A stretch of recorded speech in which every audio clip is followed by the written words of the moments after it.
우리 삶에는 다양한 기다림이라는 게 존재를 합니다. 여러분은 어떤 기다림이 제일 싫어요? 저는 제일 힘들 때가 꽉 막힌 고속도로에서 차가 움직이기를 기다릴 때가 제일 지치더라고요. 때로는 택배 기다리는 마음도 참 쉽지 않습니다. 기다리던 그 택배가 하필이면 늦을 때, 약속 시간에 늦어서 그 사람을 기다릴 때 썩 즐겁지 않죠. 기다림이라는 것이 우리에게 그렇게 즐겁지만은 않은 일이라는 겁니다. 그런데 다른 종류의 기다림이 있어요. 사랑하는 사람을 기다릴 때 우리 마음이 어떠한가? 그 안에는 그리움이 있고요, 그 안에는 간절함이 있다라는 것입니다. 매우 특별한 기다림이에요. 언제나 올까? 오는 길은 괜찮을까? 오면 또 얼마나 반가울까? 하는 그런 그리움과 애타는 마음이 있다라는 겁니다. 왜냐하면 그 마음에는 상대를 향한 애정과 관심이 가득하기 때문이에요. 할아버지가 집을 나간 아들을 애타게 기다립니다. 근데 이 아들은 처음에 집에 나갈 때부터 다시는 집에 돌아올 생각이 없었어요.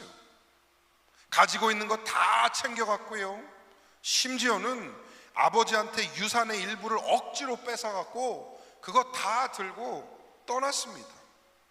돌아올 마음도 없고 의향도 없었던 것이죠. 아무런 보장이 없는데, 이 아들이 돌아올 거라는 보장이 없는데, 그럼에도 불구하고 아버지는 기다려요. 아버지는 기다립니다. 혹시라도 내 아들이 돌아올까? 혹시라도 그 아들이 너무 늦게 돌아오면 안 되는데 제발 좀 돌아왔으면 좋겠네 하는 마음으로 기다린 겁니다. 오늘 성경에 나오는 탕자의 아버지, 바로 그런 아버지. 그분의 기다림에는, 그 아버지의 기다림에는 징계보다는 사랑이 넘치고요, 비난보다는 그리움이 가득하고요, 심판보다는 품어주는 마음이 더 크다라는 것이죠. 오늘은 그 기다리시는 아버지의 이야기를 여러분과 함께 나누려고 합니다. 그리고 그 이야기 안에 여러분 스스로를 한번 비춰봤으면 좋겠습니다. 왜냐하면 이 이야기는 단지 누군가의 이야기인 것이 아니라 저와 여러분의 이야기일 수 있기 때문입니다. 예수님이 하루는 제자들과 따르는 무리들에게 얘기를 하나 들려주시는 거예요. 비유로 얘기를 하나 들려주십니다. 그러면서 이렇게 시작을 하세요. 성경에 보니까 어떤 사람에게 두 아들이 있는데, 그런데 둘째 아들이 아버지에게 얘기하는 겁니다. 아버지, 제게 돌아올 유산을 미리 주세요. 제가 나중에 받을 재산의 분깃을 지금 좀 미리 주세요. 여러분, 이게 맞는 얘기입니까? 유산이라는 게 정의상 뭐예요? 언제 받는 거예요? 아버지가 돌아가시면 받는 거죠. 근데 이 아들이 당당하게 외치는 거예요. 어차피 나중에 받을 거니까 그거 좀 미리 땡겨주세요. 여러분, 이거는 단순히 충격적인 얘기를 넘어서 배은망덕한 얘기입니다. 단순히 아버지나 대학 가니까 학비 좀 보태주세요, 나 이번에 사업 시작하니까 좀 투자 좀 해주세요, 이런 말과는 차원이 다르다는 것이죠. 이 얘기는 아버지, 더 이상 나는 아버지 밑에 살고 싶지 않아요. 더 이상 아버지는 저에게 이미 돌아가신 분이에요. 없는 분과 똑같아요. 그래서 이거는 돈의 문제를 얘기하고 있는 것 같지만 사실은 관계의 문제를 얘기하고 있어요. 이 아들은 아버지를 부정하는 선언을 한 거예요. 자신에게 더 이상 아버지가 의미 없다라는 말을 하는 것이죠. 그런데 놀랍게도요, 아버지가 거절을 안 합니다. 묵묵히 나중에 둘째 아들에게 줘야겠다라고 생각했던 그 유산을 떼어내 줍니다. 왜 그럴까? 왜 그 아버지는 그렇게 행동했을까? 사랑은 강요하지 않기 때문이에요. 사랑은 억지로 하지 않기 때문이에요. 하나님도 마찬가지십니다. 우리에게 자유라는 것을 주세요. 그 자유를 잘 쓰면 복이 되지만 잘못 쓰고 오용하면 어떤 일이 벌어지죠? 우리에게 상처가 되고 아픔이 될 수 있다는 것입니다. 우리에게 자유를 주시고 너 이렇게 해야 돼, 너 저렇게 해야 돼 매일 간섭하신다면 그건 하나님의 사랑이 아닐 것이에요. 아들이 받은 재산을 다 챙겨가지고 먼 나라로 떠납니다. 자유를 만끽하고 싶었어요. 가서 그냥 하고 싶은 거 다 하고 내가 재밌는 거 다 하고 이 세상의 도락의 끝을 내가 다 봐야겠다 생각을 한 거죠. 요즘 같으면 어떻게 비유하면 좋을까? 그 재산 다 받아가지고 어디로 간 거예요? 어디로 간 거예요? 라스베가스로 간 거예요. 라스베가스 가갖고 먹고 마시고 놀고 내가 다 해야겠다라고 생각을 하고 라스베가스로 떠난 겁니다. 아무도 간섭하지 않는 인생, 아무도 나보고 뭐라 하지 않는 인생, 그게 행복이고 그게 만족이고 그게 내가 잘 사는 길이다라고 생각을 했던 것이죠. 자유이자 독립을 이루고자 그는 먼 길을 떠나게 되었습니다. 하지만 여러분, 자유는 방향을 잃으면 방황이 됩니다. 자유에서 방향을 빼버리면 방황으로 바뀌게 돼요. 즐거움은 절제가 사라지면 중독이 됩니다. 그가 처음에는 친구도 많았을 것 같아요. 돈이 많으니까 막 사람들이 다 꼬이고 매일 파티를 열고 돈이 있을 때는 재밌고 즐겁고 했겠죠. 그를 찾는 사람이 넘쳐났을 것입니다. 근데 여러분, 세상이 그렇게 녹록합니까? 세상은 언제나 조건부 사랑을 합니다. 돈이 있으면 사랑해주고 돈이 없으면 냉랭하게 내치는 게 세상의 법칙이죠. 돈이 다 떨어졌어요. 갖고 있는 거 다 써버렸습니다. 그러니까 친구들도 다 사라져요. 주변의 사람들이 다 떠나갔어요. 남은 것은 이제 텅 빈 주머니와 메마른 마음, 그리고 자기를 아무도 알아주지 않는 낯선 도시뿐이 없었다는 것이에요. 근데 거기가 끝인가? 그게 지금 최악인가? 그렇지 않아요. 성경에는 뭐라고 말하느냐? 그 해에 흉년이 들었다고 그래요. 흉년이 들었어요. 그러니까 가뜩이나 돈도 없고 사람도 없는 그 상황에서 그 땅에 흉년이 든 거예요. 흉년 들었다고 그러니까 잘 마음에 안 와닿으시죠? 우리 흉년을 잘 안 겪잖아요, 솔직히. 그죠? 그럼 어떻게 비유를 해야 될까? IMF가 닥친 거, IMF. 그 해. IMF 너무 멀어요? 생각이 안 나요? 서브 프라임 모기지 사태가 발생한 거예요. 경제 대추락이 일어난 것이죠. 그러니까 다 힘들어요. 먹을 것도 없고 막 인플레이션 올라가고 아무도 일자리가 없고, 그러니까 이 사람이 살아갈 길이 보이지 않는 겁니다. 그래서 먹고 살려고 어디까지 가느냐? 돼지 우리 치우는 일까지 내려가는 거예요. 그 당시 유대인들은 돼지가 부정한 동물입니다. 사실 뭐 지금도 그렇죠. 유대인들 돼지 안 먹죠. 부정한 동물이에요. 그래서 돼지 우리를 치우는 일은 아무도 안 하는 일이에요. 그런데 할 게 없으니, 갈 데가 없으니 거기까지 내려간 겁니다. 그러니까 돼지우리 치우는 일을 한다는 건 뭐예요? 인생의 밑바닥을 찍었다라는 거죠. 너무 배가 고픈 거예요. 먹을 게 없고 간절하고 한데 먹을 게 없으니 어디까지 눈을 돌리느냐? 돼지 먹을 쥐엄나무까지 생각하는 거죠. 그러니까 돼지 음식을 먹을까 하는 생각까지 드는 거죠. 여기 그 동물 키우시는, 애완동물 키우시는 집들 많으시죠? 예. 혹시 애완동물 먹이 먹어보신 적 있으세요? 목사님 그걸 어떻게 먹어요? 근데 궁금하면 먹더라고. 궁금하면. 제가 고양이 음식이 하도 궁금해갖고 이게 도대체 무슨 맛일까? 그래가지고 한 조각을 한번 먹어봤어요. 근데 여러분 놀라지 마세요. 맛있어요. 진짜 농담이 아니고 맛있어요. 생선 맛이 나요. 생선 맛이. 야, 그래갖고 야, 요거 먹을만 한 거구나. 나중에 뭔 일 생기면 이거 먹을 수도 있겠구나 라는 생각을 했는데, 여러분 그거와는 차원이 다른 거죠. 지금 돼지우리의 돼지 먹이는 그건 먹을 수 없는 거예요. 근데 너무 배가 고프니까 그거라도 먹겠다고 하는데 못 먹게 하는 겁니다. 주인이. 야, 뭐 안 돼, 안 돼. 이건 돼지 먹을 먹이야. 넌 안 돼. 그러니까 인생의 밑바닥을 찍었고 지금 더 이상 추락할 수 없는 것 같은데 그 밑에가 있는 거죠. 돼지우리에서 먹을 음식조차도 거부당하는 사태가 벌어진 겁니다. 이런 상황에서 성경이 어떻게 기록하느냐, 이렇게 말해요. 이에 스스로 돌이켜 라고 얘기합니다. 이에 스스로 돌이켜. 근데 영어로 보니까 when he came to his senses,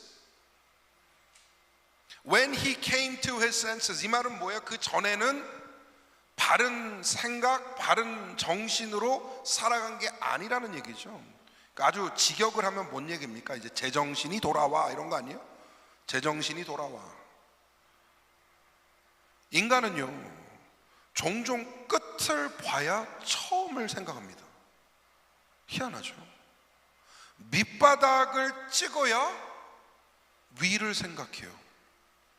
평소에는 그렇게 안 살아요. 잘 몰라요. 그런데 더 이상 갈 곳이 없는 곳까지 내몰리게 됐을 때 처음 떠나온 곳, 고향, 집을 생각하게 된다는 것이죠. 그가 깨닫게 됩니다. 생각을 깊이 해보니 왜 깨닫는 거예요? 아니, 생각해보니까 아버지 집에는 품꾼이 많고 그 품꾼들조차 풍성히 먹고 배부르게 먹는데 나는 여기서 굶어 죽는구나. 나는 여기서 죽게 생겼구나. 그러고 결심을 하는 거예요. 안 되겠다. 아버지한테 가야겠다. 그런데 마음이 어떻습니까? 비참하죠. 비참하죠. 너무 부끄럽고 이제 센스로 돌아왔으니, 제정신으로 돌아왔으니 그런 생각이 드는 거예요. 비참하고 죄송하고 면목 없고 도저히 이렇게는 돌아가기가 쉽지가 않은데 다른 방법이 없으니 마음속으로 아버지에게 할 말을 연습하기 시작합니다. 누가복음 15장 19절 뭐라 그러느냐?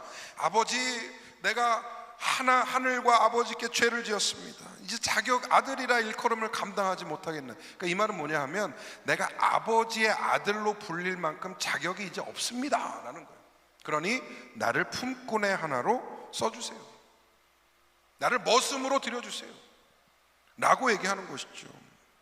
여러분, 이 고백이 회개라는 것의 시작이에요. 성경이 말하는 회개는 눈물 펑펑 쏟으면서 후회하고 땅을 치고 미안한 마음에 죄송합니다 라고 사과하는 끝나는 것이 아니에요. 회개는 먼저 돌아서는 겁니다. 가던 길을 멈추고 되돌아서 바른 길로 나아가는 것이 회개예요. 이 아들은 후회만 한 게 아니라 회개를 했습니다. 자신의 길을 멈춰 섰고 다시 돌아서서 바른 방향으로 걸어 나간 것이죠. 아버지께 가기로 마음을 먹었습니다. 마음만 먹은 것으로 멈추지 않고 실제로 행동으로 옮기게 된 거예요. 그러면서 이제 장면이 바뀌게 돼요. 장면의 중심이 어디로 가느냐? 성경은 이렇게 기록해요. 아직도 거리가 먼데 아버지가 그를 보고 측은히 여겨 달려가 목을 안고 입을 맞추니. 여러분, 이 한 구절에 복음의 모습이 담겨져 있는 것이죠. 아직도 거리가 먼데, 여러분, 아들이 가까이 온 게 아니었어요. 아직도 멀리 있었습니다.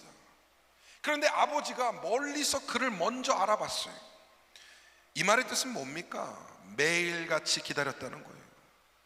매일같이 나와서 아들을 찾았다는 겁니다. 하루 이틀이 아니라 몇 주, 몇 달, 아니 몇 년 동안이나 이 아버지는 하루도 빠짐없이 나와서 아들을 찾고 기다리고 있었어요. 혹시라도 돌아올까? 오늘이라도 돌아올까? 제발 좀 돌아왔으면 좋겠는데. 그날도 아버지는 평소처럼 먼 길을 바라보고 있었습니다. 근데 그날은 뭔가 달라요. 저기서 남루하고 누추한 그림자가 하나 터벅터벅 걸어오는 것이죠. 낡은 옷에 지친 발걸음에 눈은 땅을 향해 있고 천천히 걸어서 집 쪽으로 오는 그 그림자를 아버지는 한눈에 알아봤습니다. 아들이구나. 내가 그토록 기다리던 아들이 돌아오는구나 그러면서 달려나가는 것이죠. 근데 여러분, 그 당시 중동 문화에 다 큰 어른이 뛰는 건 체면을 잃는 일이었습니다. 근데 약간 우리도 그런 문화가 있잖아요, 그죠? 제가 양반 집안에서 자랐어요. 제가 뭐 양반 집안이라 봤자 아무것도 안 남은 집안이지만, 양반 집안들은 어떻게 가르쳐요? 뛰지 말아라, 걸어다녀라. 그리고 남자들은 어디 들어가지 말아라? 부엌에 들어지 말아라. 요즘은 잘 들어갑니다. 왜? 안 들어가면 혼나요? 목사님, 나는 아직도 양반이기 때문에 부엌에 안 들어갑니다 하시는 남자분들, 우리 여성분들이 막 쿡 찌르네. 손들어라고. 안 들어가잖아 당신. 저는 체면보다는 사랑이 먼저인 것 같아요. 우리 남자들 부엌도 좀 들어갈 수 있기를 축복합니다. 아멘도 없어요. 목사님 오늘 좋은 마음으로 예배드리러 왔더니 뭐 이상한 소리 하고 계세요, 막 그런 것 같아요. 이 아버지를 보면 그래요. 체면을 버리는 일이었어요. 누가 뛰어요. 그런데 아버지는 체면이 중요한 게 아니라 사랑이 중요했어요. 내 얼굴보다는 내 마음이 앞섰다라는 것이, 아들의 옷차림을 보지 않았습니다. 아들의 과거를 묻지 않았습니다. 단 한 가지, 돌아왔다라는 그 사실이 이 아버지의 마음을 뛰게 한 것이죠. 여러분, 이것이 바로 아버지의 사랑입니다. 그리고 우리를 향하신 아버지 하나님의 사랑인 줄 믿습니다. 하나님은 우리가 완벽해질 때까지 기다리지 아니하세요. 우리의 상처와 우리의 실수와 우리의 죄악으로 얼룩져진 그 모습 그대로를 받아주시고 안아주시고 품어주십니다. 아버지 품에 안긴 아들이 연습해왔던 그 고백을 하기 시작하는 거예요. 아버지, 내가 하늘과 아버지께 죄를 지었사오니 지금부터는 아버지 아들이라 일컬음을 감당하지 못하겠나이다. 그 뒤를 얘기해야 되는데 이제 아들로 받지 마시고 품꾼의 하나로 받아주소서라는 말을 이어가야 되는데 아버지가 딱 끊는 거예요. 아버지가 그 말을 딱 끊습니다. 마치 무슨 말을 할지 아는 것처럼 아버지는 그 말을 듣지 아니하시고, 됐어, 더 이상 얘기하지 마. 더 하는 말은 의미가 없어. 무슨 말이야, 품꾼이라니. 너는 내 아들인데. 말을 딱 끊고 끝까지 듣지도 않고 서둘러 종들을 부릅니다. 어서 와라, 빨리 와라. 그리고 말하는 것이죠. 제일 좋은 옷을 갖다 입혀라. 손에는 가락지를 끼워줘라. 신발에는 빨리 신발을 갈아 신겨라. 그리고 살찐 송아리를 가져다가 죽여서 잡아서 잔치를 열어라. 이는 내 아들은 죽었다가 다시 살아났으며 내가 잃었다가 다시 얻었노라 하니 그들이 즐거워하더라. 아멘. 아버지가요, 아들의 과거를 묻지 않아요. 너 왜 그랬어? 너 어디 갔다 왔어? 너 어디다가 그 돈 다 쓰고 왔어? 묻지 아니하세요. 제가 한번 저 자신을 상상해 봤어요. 만약에 내가 이 아버지라면 내 아들놈이 돈 다, 집안 돈 다 털어다가 나가가지고 탕진하고 돌아왔다면 나는 과연 어떻게 반응할 것인가? 여러분은 어떨 것 같아요? 어떻게 반응할 것 같아요? 이놈의 자식아, 왜 그랬니? 어디 갔다 왔니? 뭐 하고 다녀왔니? 막 야단치지 않겠어요? 저는 그럴 것 같아요. 아니 돌아와서 감사한 마음이 들었다가도 아들놈 얼굴 보면 그냥 화가 막 올라오고 막 뭐라 하다 또 미안해가지고 아들 측은하게 바라보는데 돌아서면 또 화가 나갖고 막 반복하지 않겠습니까? 근데 이 아버지는 그러지 아니하세요. 왜 그랬냐? 어디 갔냐? 네가 나에게 얼마나 큰 상처를 줬냐? 여러분, 부모가 자식을 야단칠 때 진짜 하는 말이 뭐냐 하면, 네가 그럼으로 인해서 내가 얼마나 실망했고 내가 얼마나 상처받았는지 아느냐라고 물어보는 거예요. 너 왜 그랬니? 너 그러면 안 되지 라고 하는 말이, 너 그것 때문에 아빠가 얼마나 속상한지 알아? 엄마가 얼마나 가슴 아픈지 알아? 이거잖아요. 그런 말을 할 만도 한데 아무 말을 안 해요. 그러면서 대신 축제를 열어줍니다. 여러분, 이건 이해가 아니라 사랑인 거예요. 왜냐하면 사랑은 이해를 넘어서기 때문이죠. 우리의 상식과 우리의 논리와 우리에게 합리적인 것들을 다 뛰어넘는 것이 바로 사랑인 것입니다. 납득이 되지 않고 이해가 되지 않지만 그것보다 중요한 상대를 향한 마음, 사랑이 더 크기 때문이죠. 그러면서 옷을 입히라고 그랬어요. 이건 용서의 상징입니다.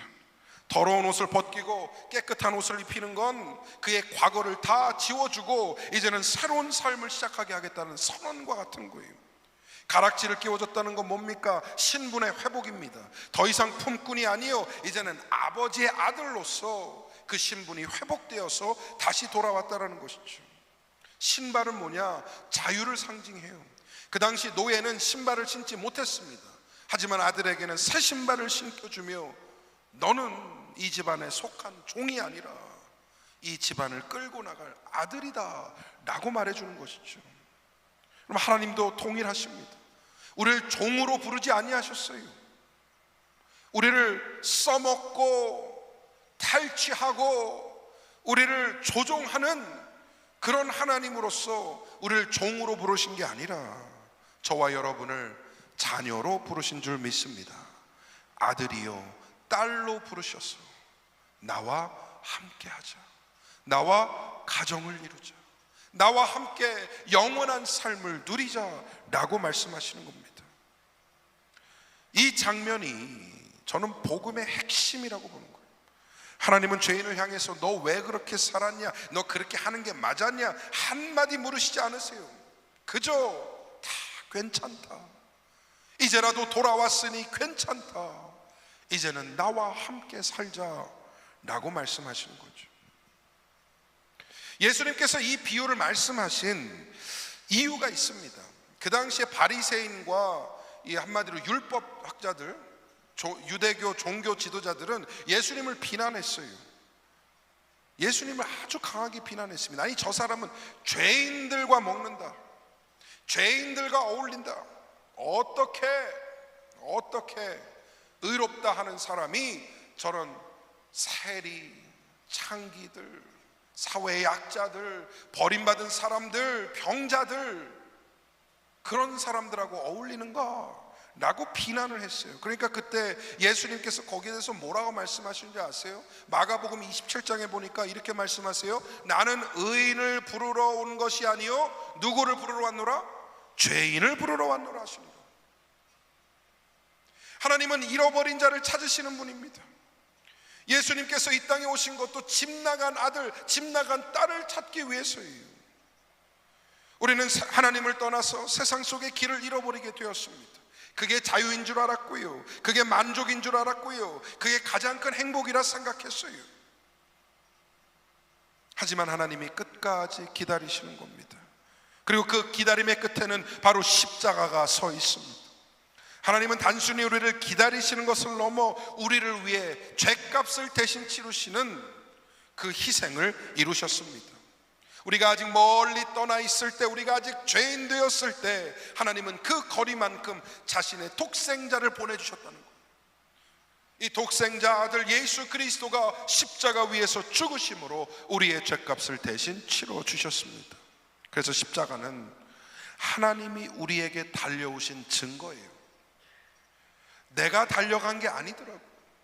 하나님이 나에게 다가오신 것이더라고요. 찾아오신 그 하나님의 마음을 느끼시기를 바랍니다. 우리의 길 끝에서, 우리의 죄의 끝에서, 우리의 실패의 끝에서 하나님은 우리를 버리시지 아니하시고 끝까지 찾아오셨습니다. 여러분께 이제 질문 하나 드리기를 원합니다. 여러분은 여러분의 인생에서 지금 어디에 서 계십니까? 어디까지 오셨습니까? 혹시 하나님이 있는 것 같은데, 그런데 도저히 믿지는 못하겠어요.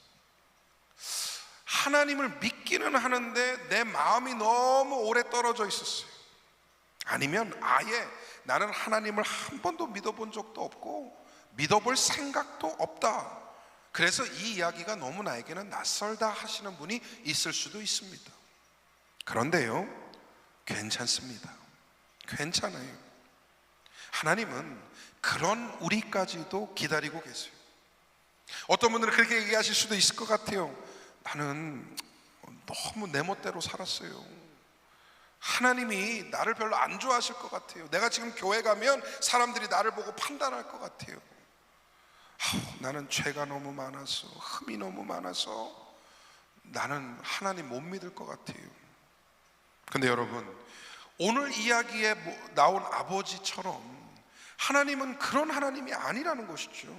하나님은 책망하지 않아야 하십니다. 오히려 이렇게 말씀하시는 거예요. 괜찮아, 돌아오기만 해. 그걸로 끝나는 거야. 우리가 아무리 멀리 가도 하나님께서 더 멀리 오십니다. 우리가 아무리 무거운 죄의 짐을 지고 있더라도 하나님의 사랑은 그거보다 더 크고 위대한 것입니다.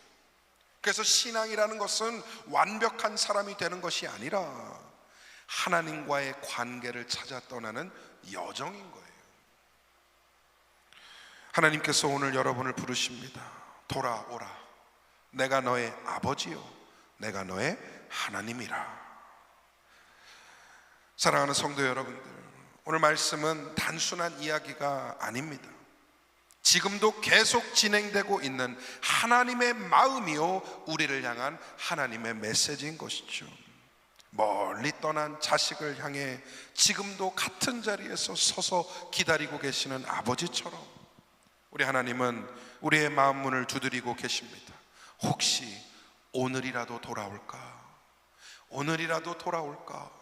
하나님이 기다리시는 것이요. 그리고 오늘 그 기다림의 끝에 바로 여러분이 서 계십니다. 오늘이 하나님께 돌아갈 날입니다. 오늘이 하나님을 만날 시간입니다. 하나님은 완벽하고 깨끗한 나를 기대하는 것이 아니라 하나님을 향해 발걸음을 옮기는 나를 기대하시는 거예요. 그분의 품에는 어떠한 죄도, 어떠한 과거도, 어떠한 흠도 문제되지 않습니다. 하나님의 품 안에서는 오직 사랑과 용서와 새 출발만이 기다리고 있는 것입니다. 그리고 그 안에는 진정한 쉼과 안식이 있습니다. 그토록 열심히 성공을 위해 달려왔잖아요. 열심히 살지 않았습니까?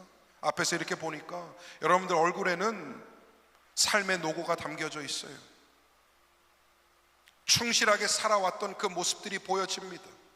특히 이민 생활하면서 낯선 곳에서 삶을 영위하고 새로운 시작들을 이루었던 그 고생들 다 하시지 않았습니까? 무엇을 위해? 돈 벌고 자식 잘 가르치고 내 가족들 건사하고 건강하게 살기 위해 그렇게 열심히 달려오지 않으셨습니까?